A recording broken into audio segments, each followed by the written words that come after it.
I've had a lot of experience with Marks, apparently, and white dudes named Mark. So during that same year, and this was last year, this was 2024, kind of like I said, starting out in the dating apps, I met this guy. And I was really testing the waters here with this one. He was a very smart gentleman. He was some sort of ecological engineer, another white guy. He was from Indiana. He was a farmer by trade, but he was this big deal ecological engineer. And again, his name was Mark. And we started talking, and he was super, super sweet. He was very funny. He was engaging, very smart. Traveled a lot. He was a very well-traveled man, basically for his business. He dealt a lot in all kinds of agricultural stuff. But and he said he had dated and loved two black women. So I was like, okay, well that might have some potential. He seemed relatively attractive. He wasn't like fine or anything. Wasn't even close to fine. He was white.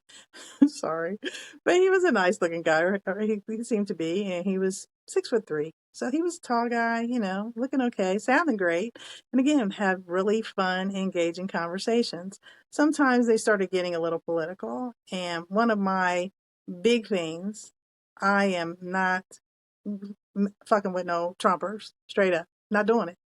And unfortunately, I have to ask not just the white dudes, but I guess the brothers now.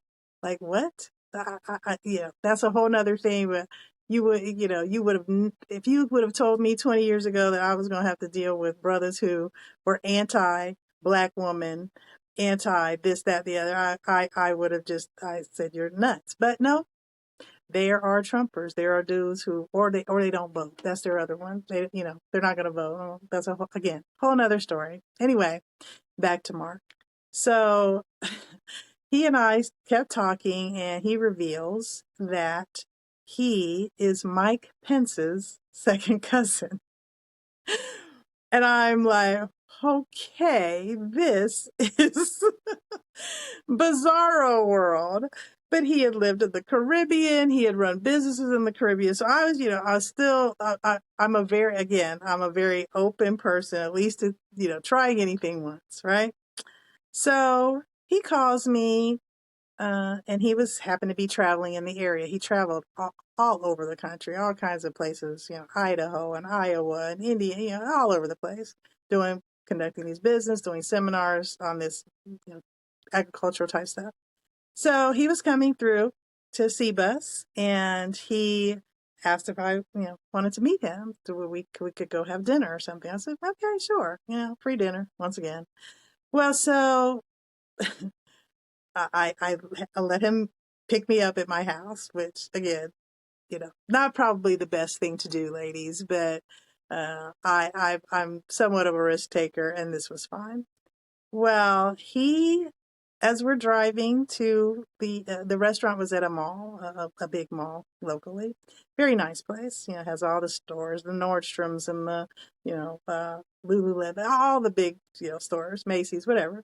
So we're driving up, and this is during the kind of the beginning of the holiday season. So there's a lot of lights and there's a lot of people. It's a Saturday night. Now I made this reservation first, so he shows up at my place, and he literally was looking like Farmer John. I mean, he had on dusty boots. He had like the Homie the Clown type hair. I mean, there was nothing that would have been attractive to me about this dude.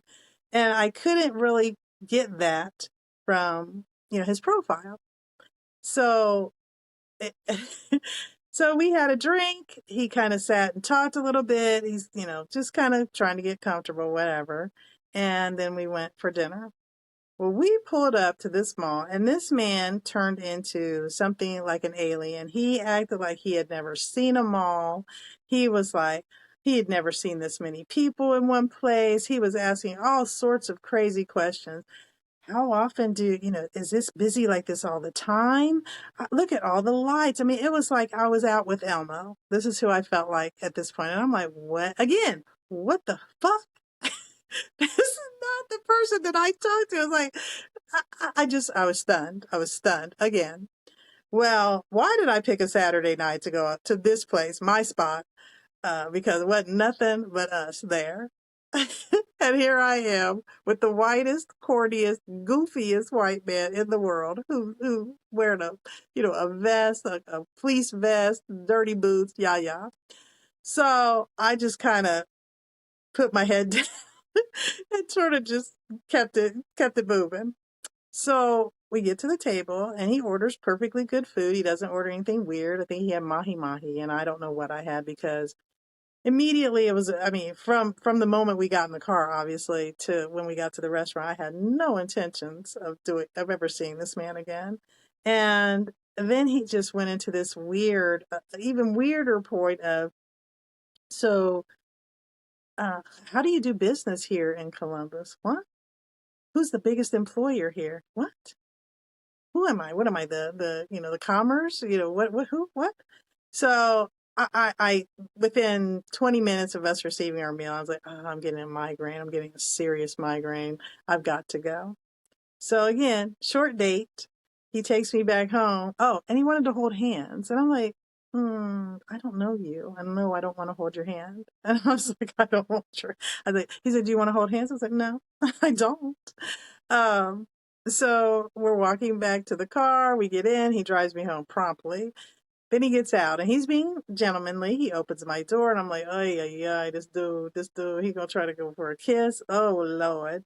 So he did go in for a kiss and I turned my head. I'm like, I am not even going there with this cat. I don't even know what happened.